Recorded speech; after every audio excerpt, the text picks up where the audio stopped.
Morning,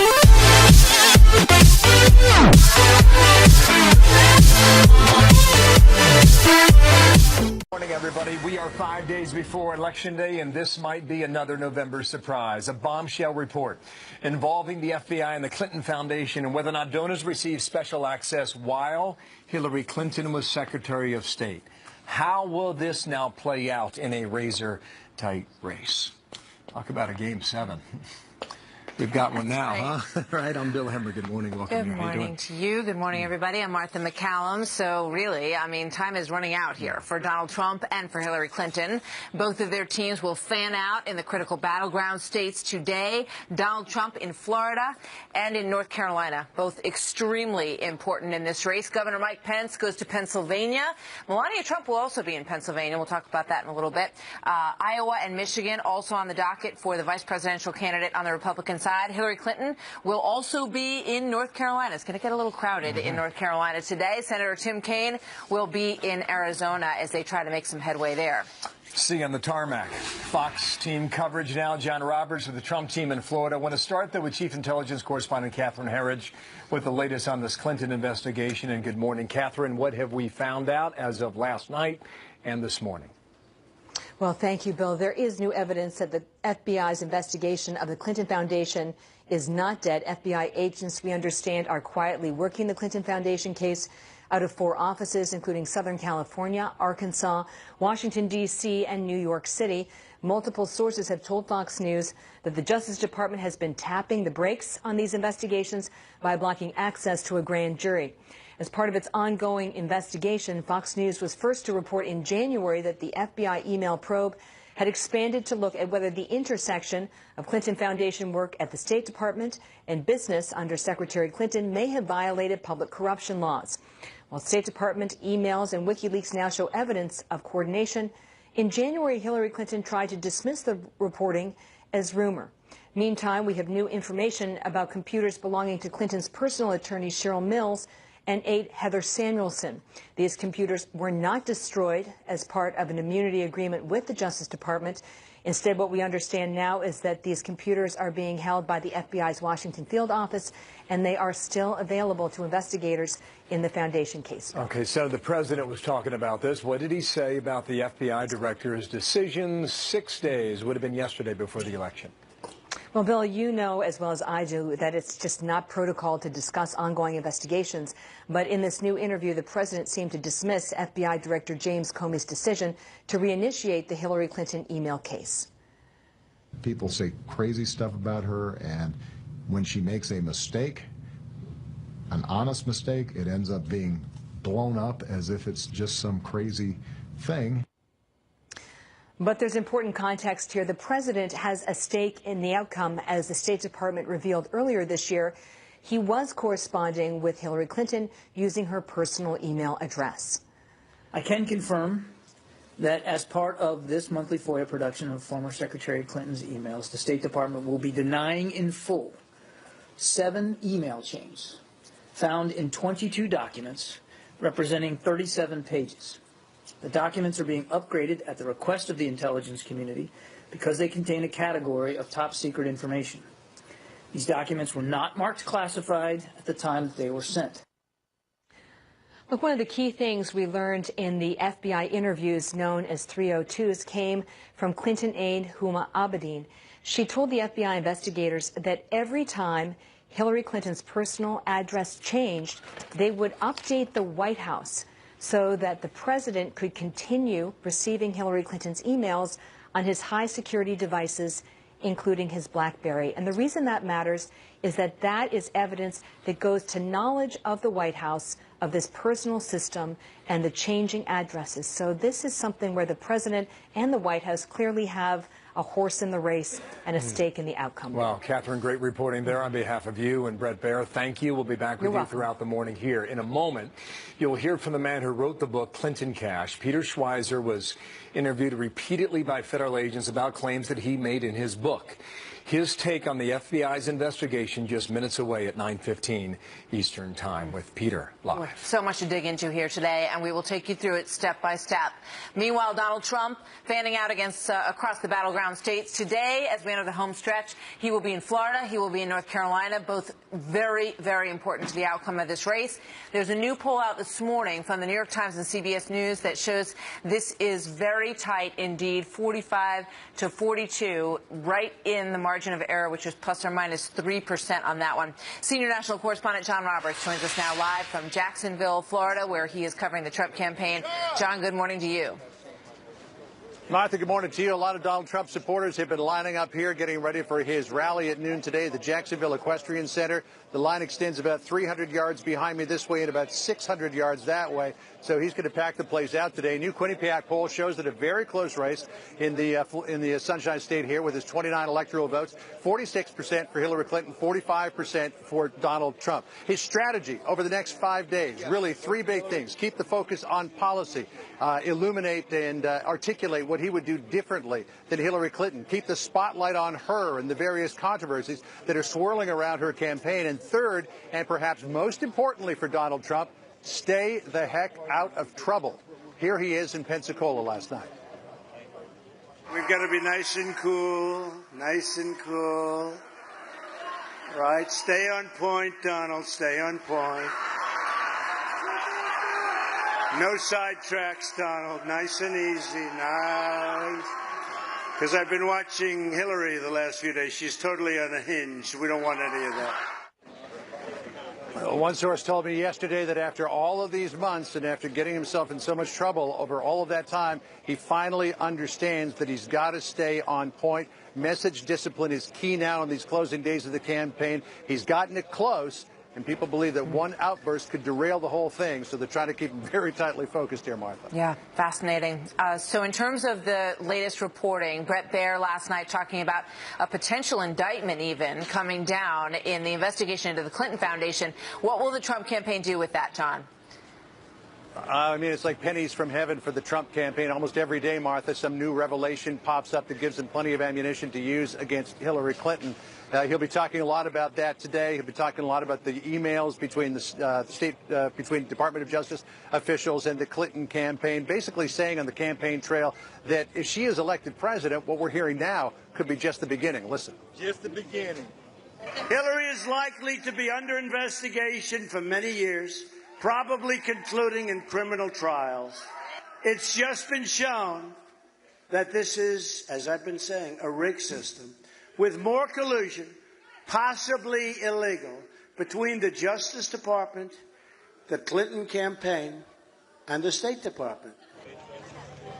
And this afternoon, Donald Trump's wife, Melania, will be on the campaign trail. She has got a big speech this afternoon in Berwyn, Pennsylvania, trying to bring more Republican women into the polls in the next 5 days and on Election Day. Something really interesting, too, in the Philadelphia area to keep watching, Martha, is they're about to go into the third day of a transit strike. SEPTA is still on strike there. If they are still on strike as of Tuesday, that could depress voter turnout. And if you get bad weather and you get a transit strike, that could bode very well for Republicans on Tuesday around the Philadelphia area. All right.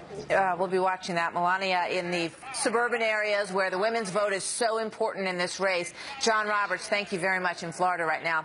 Bill, over to you. Martha, clearly the focus on these battleground states. Tom Bevan, executive editor, Real Clear Politics, where they take the average of all the polls and they try and figure this out. Tom, good morning to you. I want to show our viewers where you have the race right now, okay? And jump in here when it's appropriate and stop me if you think we're on the right path or the wrong path based on how you see it, right? At the moment, you see Georgia and Arizona where Trump has a lead. You also have, in your Real Clear average now, a lead for Trump in Florida, in Ohio, in Iowa, and Nevada. So that would put him at a 270, a 250 electoral votes. You also have North Carolina in a dead heat, correct? So if he were to win North Carolina, he's only at 265. And on the map, based on your scenario, Colorado's out there, Wisconsin, Michigan, Pennsylvania, Virginia, and New Hampshire. Among those remaining states, what's the story, Tom? Well, Colorado, the polls have tightened dramatically. I mean, Clinton's lead there is down to 2 points, so that's looking perhaps promising for the Trump campaign. We had a poll out this morning, Bill, showing Trump with a 1-point lead in New Hampshire. And, of course, if Trump wins New Hampshire, that would lead to a 269-269 tie, which would make heads explode all over the country, I'm sure. And then there's also that congressional district in Maine where Trump has been running pretty strong. So the other states, though, Pennsylvania has tightened, Virginia has tightened, Wisconsin and Michigan are a little bit sort of the next tier out, although we did have a poll that showed Clinton's lead dropped to about 3 points in Michigan, but other polls have shown that race about 6, 7 Let me points. show you what came out of Colorado yesterday. It has not done a lot of polling out there. This is University of Denver. It has Clinton and Trump at 39 apiece. And the Trump team was in studio a week ago, and they said, look out at Colorado. We thought at the moment it was spin. Maybe it is and maybe it is not. But under this scenario, if he were to take Colorado, he's at 274. He's at the number, Tom. No, exactly. I mean, Colorado is one of those states. It's been really swingy. I mean, you know, Clinton had a big lead there, then it disappeared in September, and then she busted back out to a pretty substantial lead in October. But it has tightened up rather quickly, rather dramatically. And again, it represents an opportunity. Those are only nine electoral votes in Colorado, but could be huge in the final analysis if Trump was able to swing that state his way. No question. Tom, thank you. Real Clear Politics there, Tom Bevan. Thank you, sir. Talk soon. Martha? So 5 days to go, and you come along for the ride with us, and we've got you covered on this. We will get you all of the results as they come in, the facts, the analysis. Top story right now, the ongoing investigation on the Clinton Foundation. Peter Schweizer wrote the book Clinton Cash. He's also the executive producer of the documentary by the same name, and he is my guest in Tallahassee, Florida. And Peter, good morning to you. You have found yourself in the middle of all of this. Thank you for your time right now. I want to go through a number of things over the next 4 minutes. Number one, sure. Wall Street Journal reports secret recordings of a suspect who was involved in your research. Who was that suspect, Peter? I don't actually know who that suspect was. What I'll tell you, Bill, is that, you know, look, there are 4 trustee members of the Clinton Foundation that have been subject to either prosecution or have been convicted of financial crimes. So there are multiple possibilities, but I don't know who that individual is. Okay, why would they come up in your research as it pertains to what involving the Clintons? Well, what really happened is the book came out last year. The FBI, it was described to me, saw this as a roadmap to how this corruption was taking place. But, you know, like any roadmap, it doesn't have a lot of detail. You know, you follow down a road, but you don't know what the road looks like. You don't know what stores are on the side of the road. And that's what they've gone about to do. So as much as I'd like to say the book is the entire case, that is not the case. That's certainly how the Clinton team is going to represent it. But they have done a lot of legwork, as you would expect the FBI to do, and this is a high priority for them. You were interviewed multiple times by the FBI, correct? That's correct. Put a number on that. How many? I don't want to say that. What I can tell you is my last contact was the end of February. So, again, the contention that this is somehow the FBI going rogue based on a book, they are doing a lot of other stuff. The book, I think, was just the roadmap, but I'd rather not go into detail. For how beyond that. long? When did this investigation start within the FBI? It started literally a week or 2 after the book was released. Okay, so that was May of 2015, correct? So that's correct. That was last summer. Now, some of these agents believe that interview was hearsay. Could it have been? Yeah. Well, I think the prosecutors believe that it was. I don't think the agents do. What you have here is divide between the field agents, particularly the white-collar criminal division of the FBI, and career prosecutors at the Department of Justice. So they're having this dispute about the evidence. I'm not a lawyer. I don't know how to interpret that. But there is more. It's not just this recording and this book. The agents haven't been reading the book for 16 months and have one recording. There's a lot more information. So this is not going to go away. It's not going to begin and end with this book and with the recording. There's going to be more, I think, that's going to come out. To our viewers who have not read your book and are not familiar with the work, did you prove pay for play? I think we showed a pattern of behavior, just like with insider trading on the stock market, that you either have to look and see that this pattern of money and favors being done is this statistically impossible set of coincidences, or the events are connected. What agents need to do, and of course what prosecutors need to do, is fill in those gaps, fill in the detail on this roadmap, as it were, and that's what they've gone about doing over these last 16 months or so. Clinton Foundation denies any wrongdoing. Do you think you established a pattern or not, Peter? I think I established a pattern that required investigation, which is what the FBI is doing. The problem is, frankly, they are being denied tools by the Department of Justice. They've interviewed lots of people, so for the Clinton Foundation to say they don't know of any investigation is just flat out wrong. There have been a lot of interviews conducted. What Department of Justice prosecutors are not giving them is subpoena power, which I think is crucial in this, in proving this kind of case. Okay, now you would concede the disagreements are typical, right? People look at evidence in different ways. But what you are saying is that the Justice Department tried or has tried to stop this investigation on behalf of the FBI. Yeah, there's been wide reporting on this. Brett Baird did that yesterday, the Wall Street Journal yesterday, others. It's very, very clear. And here's the problem. This is a Department of Justice that has been politicized. I don't think anybody can dispute that.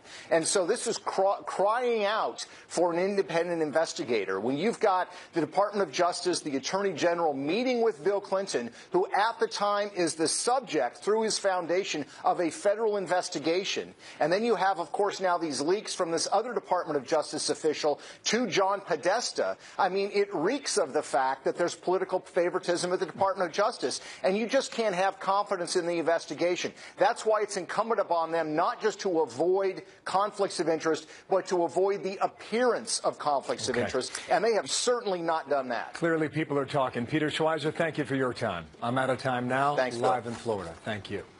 So here's the question for both sides. Can Donald Trump flip a blue state red, or Hillary Clinton do the reverse? Who gets to 270? We'll explore the possible routes when we come back. We've raised over $100 million in small donations. I don't think that's ever been done. Has that ever been done before? That sounds more like a Democrat thing, not a Republican thing, right? That's a great honor. That means there are a lot of people out there that want us to really get this done. Oh, boy. I mean, could this be any more interesting at this point? Donald Trump spending the remaining days of the campaign in the battleground states, which you would expect. Both candidates are doing that. Hillary Clinton still appears to be leading in several of the crucial states. She's ahead in most of the polls that we got yesterday, but by fairly slim margins, within the margin of error in some cases. The race is very tight, folks, especially in some of the areas that are potentially flip states. So can Donald Trump turn some of those blue states red? Hillary Clinton is out there trying to do exactly the opposite. Let's talk about this with Sean Spicer, Chief Strategist and Communications Director for the RNC. Sean, how's it going? It's going great. What a 5 days we've got before this thing's over. The momentum is with us. The map keeps shifting day in and day out. The polls, both nationally and in the key battleground states, show a continued growth for Donald Trump. But you have enough time. I mean, 5 days. We do. I mean, but if you look at that ABC News poll that came out the other day, a 12-point swing in 8 days. You saw the North Carolina poll yesterday. A Virginia poll came out yesterday showing an 8-point swing for Donald Trump. He's now up 1 in the Hampton University poll. It's the revelations that have happened in the last week, and it's not just the FBI scandals, which is now plural. It is the Obamacare double-digit hikes. It's the Clinton Inc., the pay-per-play, everything of this. It's a perfect storm coming against Hillary Clinton, and I think the momentum and the message of change that Donald Trump and Mike Pence are bringing is what is bringing people home, is what taking independence off the fence, and it's going to put him to victory on November 8th. We will see. Let's take a look at Wisconsin, which is one of those states that I know you folks are counting on and hoping is going to go Republican. Right now, it's about 5 points apart, according to the latest poll. That's a pretty decent spread in Wisconsin.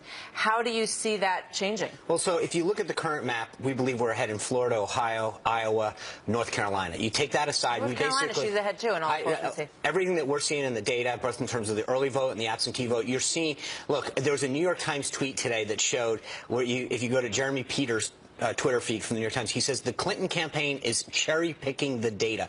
And it's true. If you look at it overall... And he, just for our viewers at home, he's the guy who's been really watching the early vote tallies, Jeremy Peters. And so you realize that what they're selling people, Democrats have to win the early vote. They've always done it. They run up the score. In North Carolina alone, Barack Obama led the early vote by 300,000 going into Election Day, and Mitt Romney carried it. They're not even close to that 300,000 right now.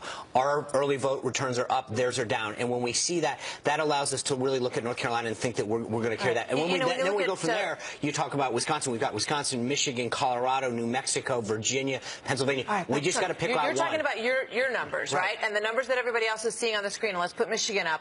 Still show her ahead in all of them. Now, your numbers may be right, or their numbers may be right, but they're in contradiction. So, does it make you nervous when you look up from your numbers and see those numbers? Well, there's no question that we've seen a tightening in those things. But again, in 6 states, Wisconsin, Michigan, Pennsylvania, Virginia, New Mexico, Colorado, we just have to get one. Just one. So the way we're going, I think I like our odds, right? Okay. And that's about a 1 in 18 shot that we have to pick off one of those states. But each of them, in every one of them, they're closing. And you look at it, and Hillary Clinton and Priorities USA, their big super PAC, went back up on the air in Colorado, Michigan, and Wisconsin because they're worried. They see what we see, and that's a tightening of this race for Donald Trump and Mike Pence. I mean, when you think about the fact that a week ago, Hillary Clinton was, talking like a winner. She put a picture of herself on Twitter when she was a child that said, the next president of the United States or something to that effect. And they are clearly in defense mode at this point in the Clinton camp. In terms of the stories and what you see, though, in different places, I was amazed this morning. I was listening to CNN very early, and they were talking about, Matt Schlapp was on, who, our viewers see here often as well. And he said, well, now that there are 2 FBI investigations going on, and I believe it was Chris Cuomo, said, 2? What are you talking about? I mean, all those viewers, don't have any idea that there are actually 2 foundation and emails that are serious FBI investigations going on. And I think for a lot of the media, they don't want to discuss what's going on in Hillary Clinton. You look at the last couple of days, they want to talk about Jim Comey and his standing and did he have the president. The bottom line is the only reason that we have any of the FBI investigations is because of the Clintons' personal actions. Their pay-per-play, their decision to have one set of rules and cover up the secret server, their continued lying about them turning over all the documents. This investigation, or these investigations, weren't made up out of whole cloth. They were made up because the Clintons continued a 30-year pattern of lying to the American people and having one set of rules. One more question. I know I'm out of time, but Donald Trump himself said, "I gotta stay calm. I can't make any mistakes. I gotta stay on message." How worried are you that he won't? He gets it. He understands what's at stake. You hear him over and over again. He knows that he is a messenger of change and that he has a movement behind him. And he understands that in 5 days, he is going to get elected the next president of the United States, and Mike Pence will be the next vice president. We will see. Sean Spicer, always good to see you. Thank you very much. So guess where Clinton and Trump are both? We don't win this election, potentially, if we don't win North Carolina. So I hate to put a little pressure on you, but the fate of the republic rests on your shoulders. So there's the president. The fate of the entire 2016 presidential race could come down to the state of North Carolina. There's a lot of ways to look at this, but this is one scenario that we need to take a close look at. The Tar Heel state went for President Obama in 2008, but flipped Republican 4 years ago for Mitt Romney. The latest Quinnipiac poll shows Hillary Clinton has a 3-point edge in North Carolina, which is within the margin of error. And as you just heard from the RNC, they're quite encouraged about that. They're feeling very good about North Carolina. So let's check in with the governor there, Pat McCrory, and see how he's feeling about it. Governor, welcome. Good to have you with us this morning. It's good to be back. Thanks for having me, Martha. So North Carolina is fascinating to look at in this race. You are in a fairly tight race for governor. You've got Senator Burr and Ross also in a very tight race for the Senate seat. So this is sort of squeaky all around. Why do you think the Democrats are spending so much time? The president's coming back there twice on Friday. Why are they there so much? I think 2 factors have entered North Carolina. One is incredible Clinton fatigue with the emails, with the Clinton Foundation, and it's like we're living back in the 90s again. And I think people are finally realizing in North Carolina we don't need the 90s returned back to North Carolina and have all this Clinton fatigue. And the other thing that is happening is the Obamacare premiums are hitting very hard. And my opponent, Roy Cooper, was a very strong proponent of Obamacare, refused to join in a lawsuit against it. And now Obamacare is just disastrous for North Carolina with premiums going up over 30%. So Clinton fatigue, Obamacare. I think both the president and Hillary and Joe, they're all coming here as much as possible to try to get the Democrats enthusiastic, but we don't see it happening on the ground. So we've been talking about the early vote count, and one of the things that has been noticed clearly is that the early vote among black voters in North Carolina is down. At this point, the last time around it was at 27%. Now it's at 22%. And some are criticizing your state, saying that the closing of some of those early voting areas is what is causing that. What do you say? Absolutely not true. In fact, we extended the hours for some of the voting. But there are fewer places to go, correct? Fewer places to go, but extended hours, so second and third shift workers can actually vote.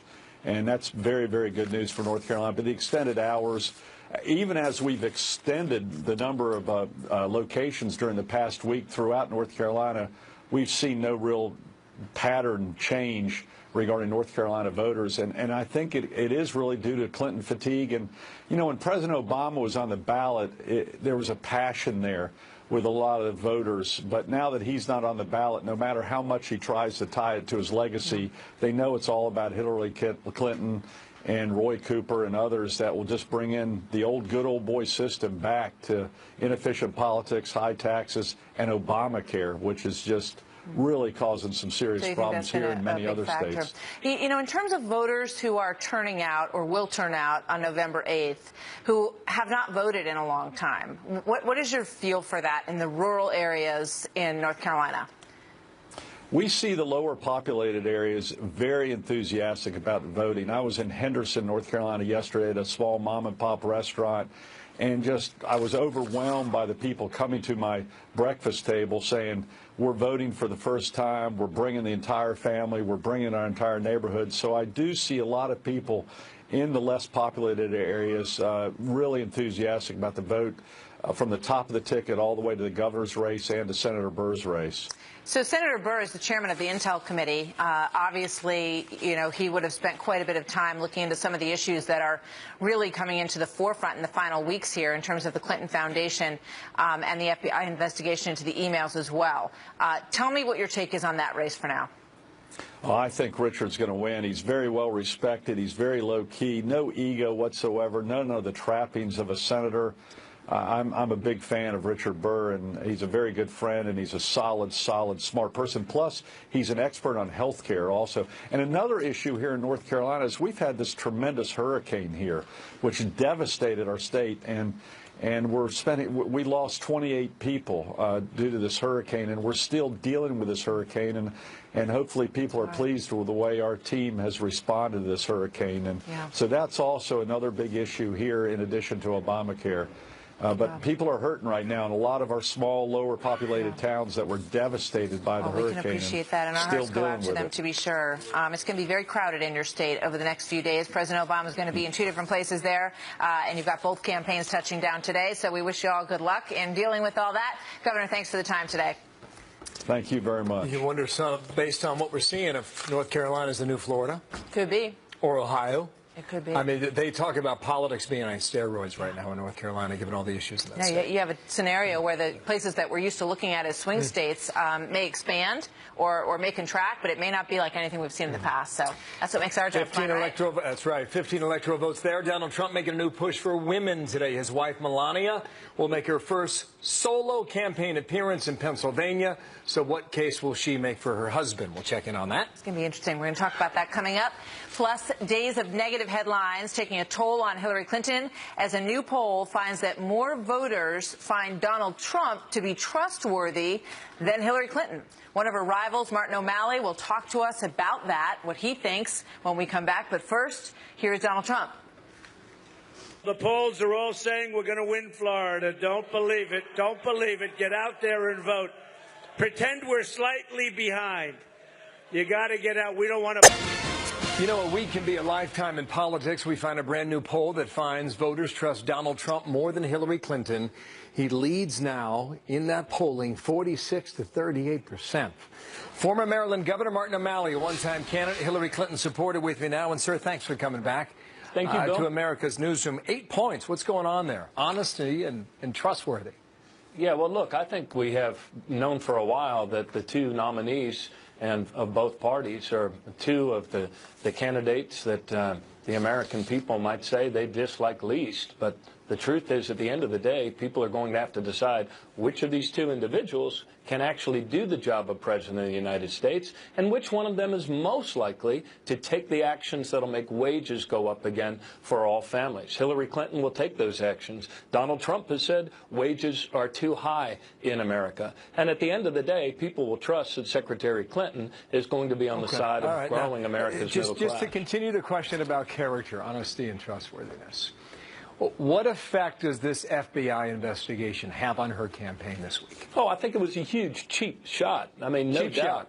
Yeah, I do believe it's a cheap shot. I mean, this email investigation was probably the longest email investigation in FBI history. And for them to go back and gratuitously say they're looking at potentially new evidence, which they even admit may or may not be related to Secretary Clinton, I think is a cheap shot. I mean, the FBI is also looking at Russian... What if we find out that in the end the FBI's onto something?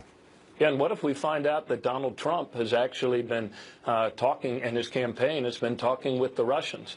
Paul Manafort, his campaign manager, is being investigated, former campaign manager, is being investigated for his Russian ties and the millions that he received from Russian sources. What if we find out about that?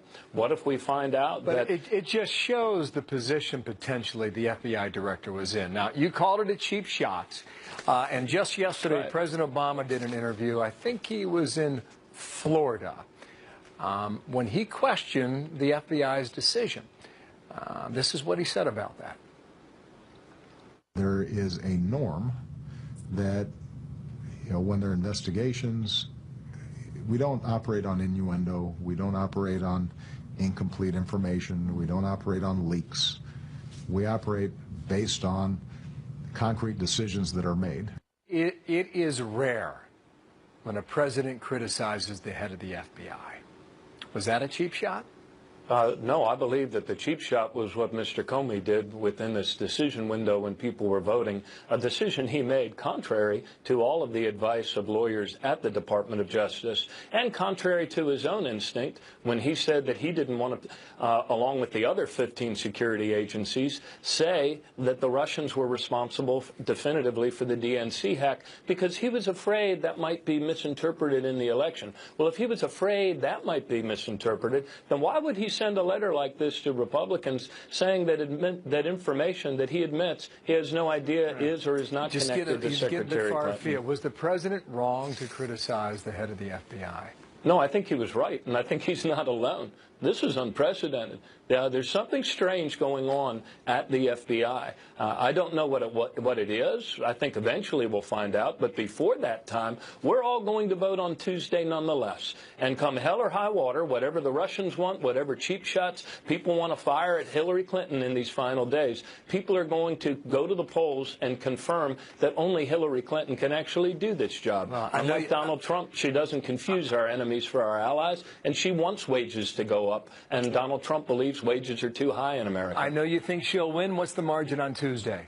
Oh, I've given up my entire ability to predict. I think Secretary Clinton is going to win. I believe that she's going to win many states that people today might predict that she will not win. I myself am going to be in North Carolina, where Pat McCrory, who you just had on, is trailing the Democratic challenger Roy Cooper. They've got some good battles in North Carolina, so get a measure on the ground there. Martin O'Malley is now on the record.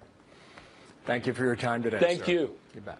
The Clinton Foundation. This is brand new information. The FBI now treating the investigation as a very high priority, and this has been propelled by an avalanche of brand new evidence that's been uncovered by FBI investigators, according to multiple sources. Welcome, everybody. Brand new hour of America's Newsroom starts now. I'm Martha McCallum. And I'm Bill Hemmer. Good morning. The FBI's white-collar crime division aggressively pursuing this case. Brand new details emerging by the day. And part of this investigation started after a book called Clinton Cash was released about 18 months ago. And the author of that book, Peter Schweizer, telling us last hour how his story has been used by investigators. The The FBI, it was described to me, saw this as a roadmap to how this corruption was taking place. But, you know, like any roadmap, it doesn't have a lot of detail. You know, you follow down a road, but you don't know what the road looks like. You don't know what stores are on the side of the road. And that's what they've gone about to do. Brett Baer, anchor of Special Report, joins us. Broke a lot of news on this last evening. Brett, good morning to you. Good to have you with us this morning. I want to actually start by going back to Jim Comey's testimony in front of Congress. After he did the press conference on July 5th of this past summer, he then said he wanted to further explain and go before Congress. Jason Chaffetz, the congressman, asked him a very pointed question, and I'd like to play that for everybody now. Did you look at the Clinton Foundation? I'm not going to comment on the existence or non-existence of any other investigations. Was the Clinton Foundation tied into this investigation? Yeah, I'm not going to answer that. We all remember that moment, Brett, and now we know that that investigation was very much underway.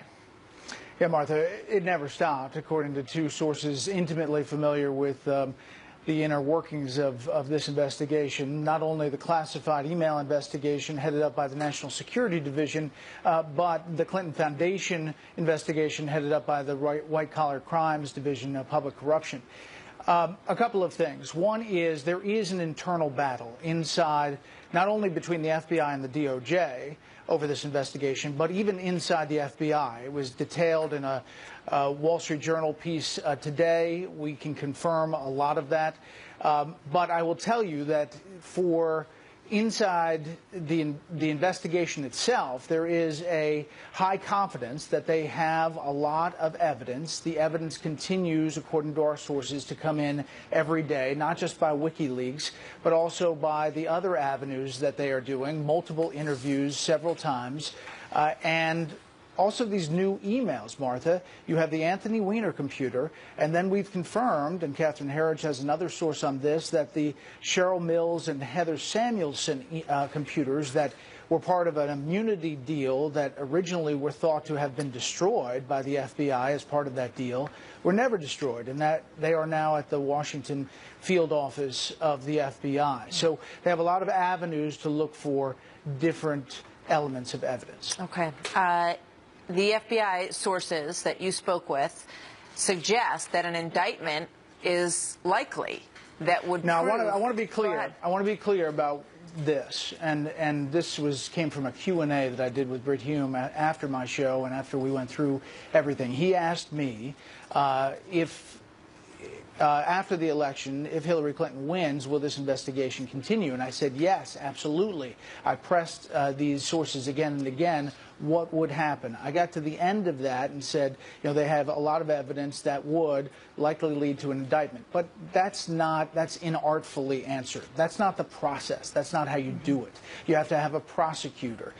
If they don't move forward with a prosecutor with the DOJ, there would be, I'm told, a very public call for an independent prosecutor to move forward. There is confidence in the evidence, but for me to phrase it like I did, of course that got picked up everywhere, but the process is different than that. Gotcha.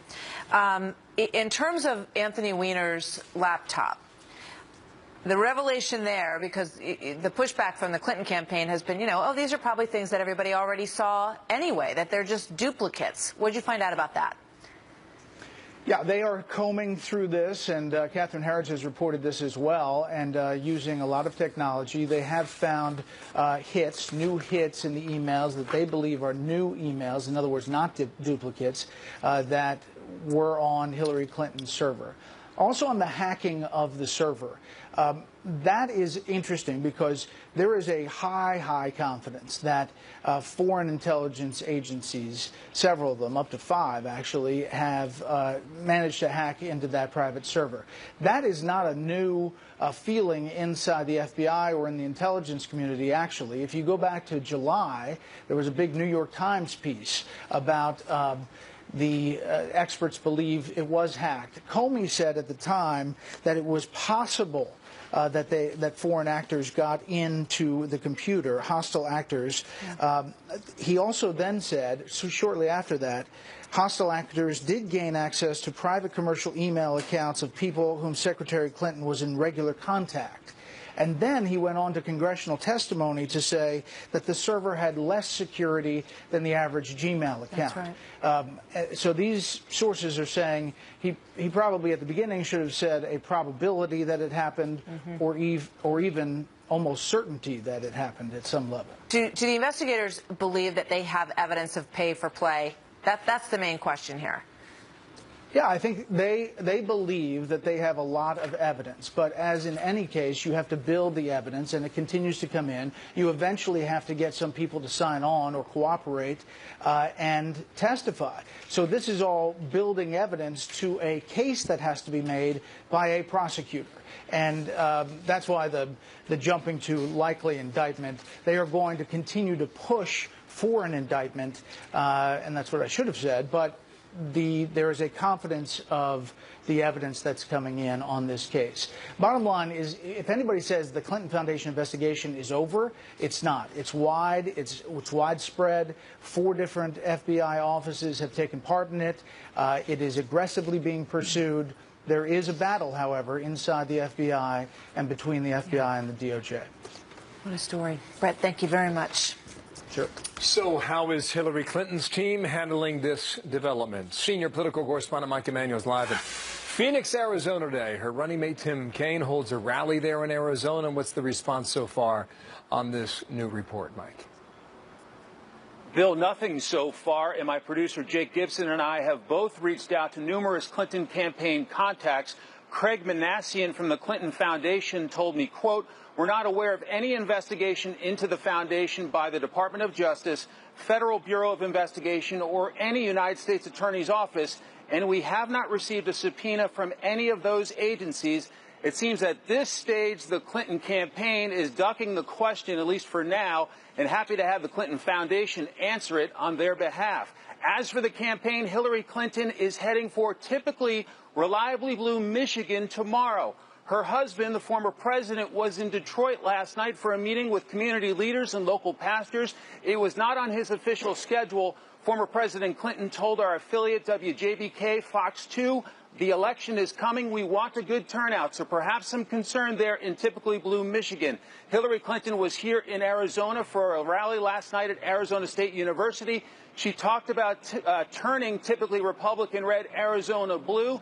Clinton is leaving Arizona this hour for battleground North Carolina. More campaigning in North Carolina a day after President Obama was there on her behalf just yesterday. Wow. Bill? Mike, thanks. More when we get at Phoenix, Arizona there. Mike Emanuel, thank you. Mike, I want to take you right now to a poll that came in late yesterday that from Colorado. That I've been a whole lot of polling out of Colorado. But if you look at it now, this is 39 Clinton, 39 Trump. Johnson and Stein 5 and 4 each. That adds to 87%. Okay, so there's another 13% perhaps still out there, and the margin error is plus or minus 4.2 points. So, you know, maybe something's doing out there in Colorado. This was the picture from 2004. George Bush beat John Kerry in that state by about 5 points. And it was a major flip on behalf of the Democrats. Remember, they had their convention in Colorado in 2008, and Barack Obama beat John McCain by 9 points and then held on to it against Mitt Romney 4 years later by about 5 points.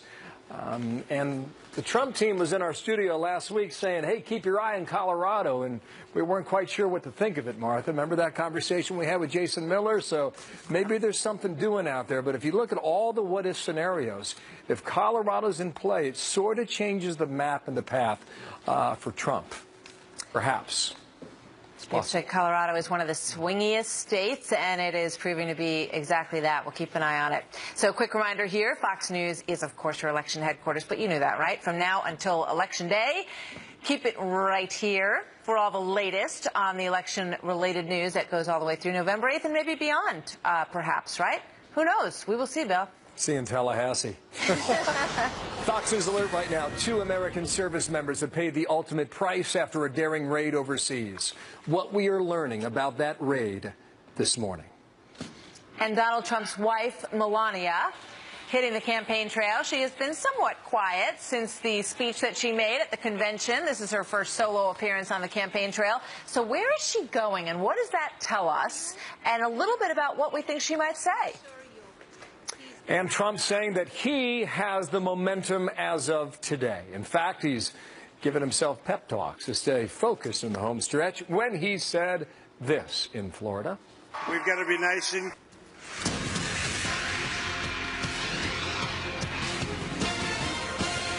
Donald Trump's wife, Melania, will hit the campaign trail today. She will give her first ever solo political speech, and her mission is a big one. She is targeting suburban women voters, the college-educated area right along the main line outside of Philadelphia. So this is an important moment for Melania Trump. Joining me now to talk about the women's vote and the election overall, Tennessee Congresswoman Marsha Blackburn, a Trump campaign supporter. Good to have you with us. Good morning to you. Good to be with you. Thank you. So a big moment for Melania Trump. Let's start there. She will talk about, as far as we know, her own immigration experience coming here from Slovenia and what it meant to her to become an American. And what else do you expect? I think you'll get some insight into her life as a wife and a mother. And she has certainly given herself to being a really good mother and stepmother. And we hear her talk about Barron and how tender she is with that relationship and how involved she is with the other Trump children, supporting her husband and being involved in their lives and supporting them. And I think she's going to enjoy telling a little bit of her story, Martha, and I think people are ready to hear it. Yeah, and I think she will also talk about what kind of first lady she would be, the kinds of things that she would take on. I mean, let's look at some of the numbers here, because we know that Donald Trump has had a tough time in the polls with women voters, especially college-educated women voters. And there are lots of them in Berwyn, Pennsylvania, and in that area outside of Philadelphia where he really needs to make some headway. Right now, she has 50% of women among presidential likely voters, and he has 36. And just to remind everybody, Mitt Romney, who lost the election, was at 52% with this group. He's got a lot of ground to make up. There is ground to make up. There's room for improvement, and the Trump campaign knows that. What we do know also, Martha, is that national security, economic security, and health care are the top 3 issues with women.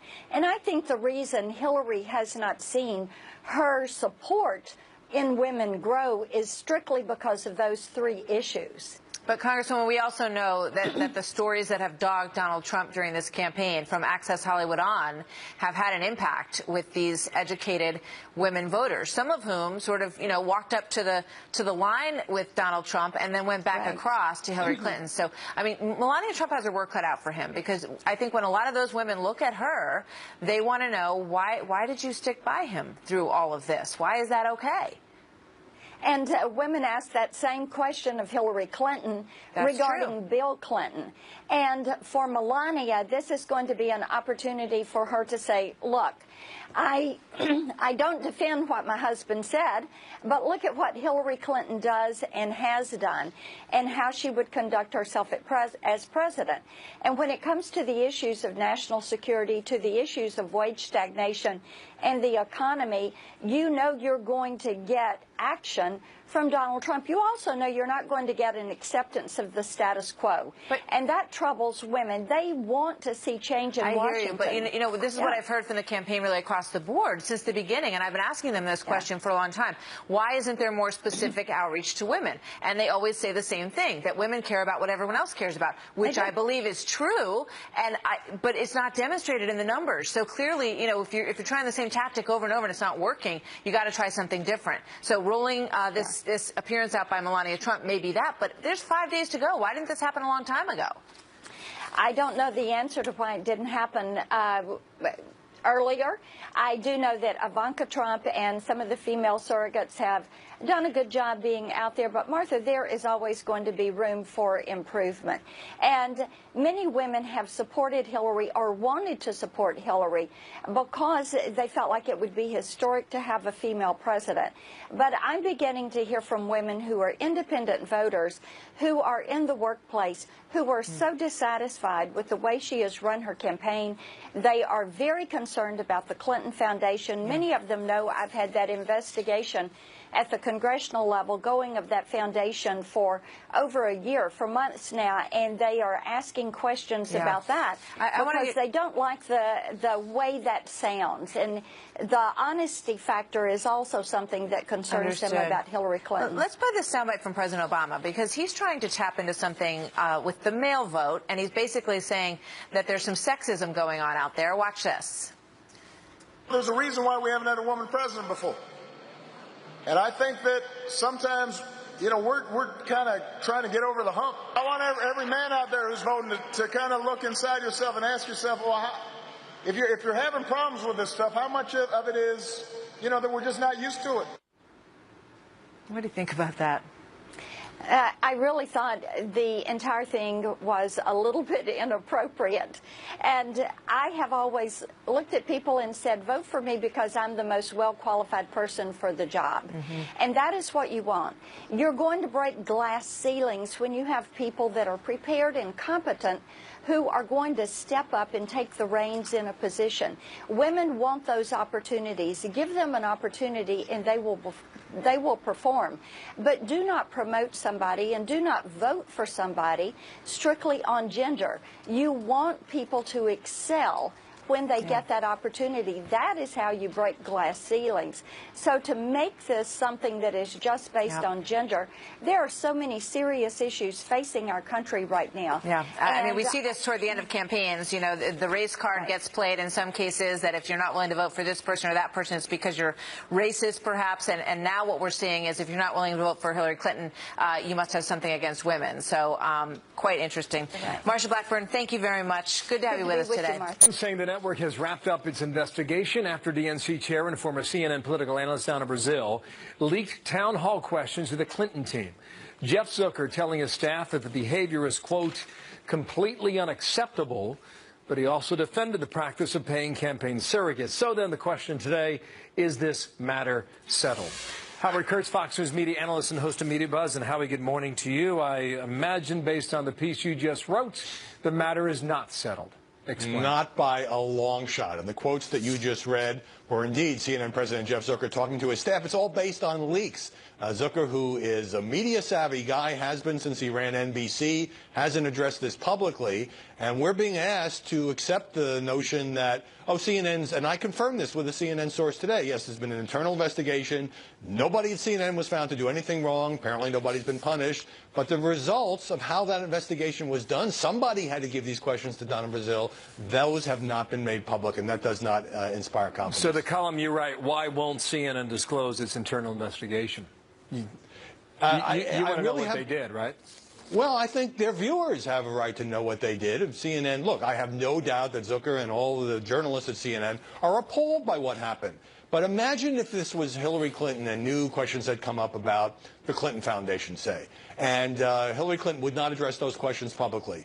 But her staff would leak that, well, we've looked into it internally and we've concluded that nobody at the Hillary Clinton campaign did anything wrong. Trust us. How do you think CNN would cover that? How do you think all of us would cover that? So I don't think, if you're going to do an internal investigation, the whole reason is to show that you've aggressively looked into it, that you've held people accountable, that it's not going to happen again. If you don't make the findings public, you don't get any of that. Well, so now there's a conversation about whether or not outlets should even hire surrogates for the campaign. Zucker said this, by the way, quote, one bad apple does not ruin it for the entire process. They add to our coverage in a very meaningful way. John Klein ran CNN too a few years back, and he was on with Megan the other night. And he was making the case that, you know, networks should not hire surrogates. I don't know what your position is on that, but go ahead and answer that, then I'll make my point. Well, it is a really good point. And if I were the king of all media, I think I would say let's not hire and pay campaign surrogates because, you know, some of them are very good, some of them are very smart, some of them have shown independent judgment, but a lot of them come on, we know they're consulting with the campaigns, they're doing spin, they're repeating talking points. I'm not sure how much that adds. That's not to suggest that any of them have done what Donna Brazile did, though she continues to deny it, in leaking internal information. Indeed, most of them don't have access to internal information, but it does. We should examine what value we're getting by paying people who just yesterday were on the... I would argue, because I do think that they have a contribution to be made here. And whether they're spinning you or not, they have access to people on the inside. I think it comes back to the process. And you as a network, how do you quarantine the process? How do you restrict the amount of information that goes out among the handful of individuals who are responsible for debate prep? And your ability to control that information, I believe, is what is critical. I'll give you the last word on that, Howard. Yeah, I mean, I know that at Fox and I know that at CNN, you know, these things are very closely held. You can't have debate questions or town hall questions shared with the whole newsroom because newsrooms are leaky places. But occasionally you're going to have a mishap like this, and it does cause some self-examination about whether or not the people that you put on the payroll, who are clearly part of politics. Remember, Donna Brazile was vice chair of the DNC at the same time she was a CNN contributor, whether they have dual loyalty and whether, in fact, their loyalty is more to their political brethren than to your network. You need to keep it tight. Howard Kurtz, thank you. We'll check out your column at foxnews.com. Thank you, Howard. Thanks, Bill. Martha.